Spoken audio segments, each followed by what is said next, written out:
People of Reddit, how did you get revenge on your bully? Hi, Reddit. I wanted to share the story of how I finally got back at the guy who made my life hell for years. Let's call him Nate. Nate was the golden boy of our school, popular, athletic, and charming. But behind that perfect image, he was a total jerk. He'd mock people, spread rumors, and always find a way to humiliate me in front of everyone. And the worst part? No one ever stood up to him because they didn't want to be his next target. I'd been dealing with his crap for years, but recently I noticed something.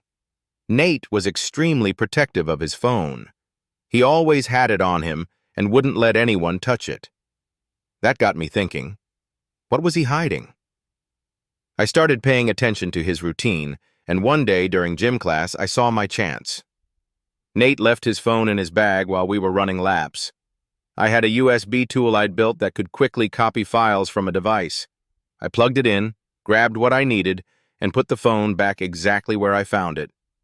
That night, I went through the files I'd cloned. What I found shocked me. Nate wasn't just a bully. He was a manipulative, two-faced monster. He had screenshots of private conversations where he mocked his closest friends, embarrassing photos of classmates he was saving to use later, and cruel messages about almost everyone he pretended to like. I compiled everything, screenshots, messages, photos, and created an anonymous Instagram account.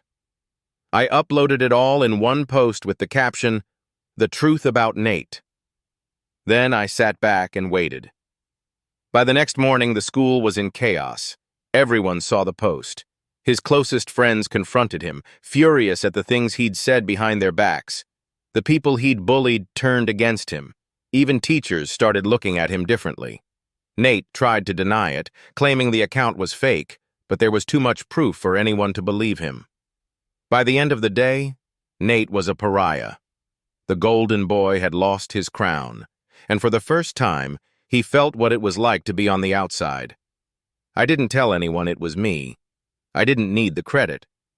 Watching him face the consequences of his own actions was enough. For the first time in years, I felt free. And that's how I got my revenge, not with fists or insults, but with the truth.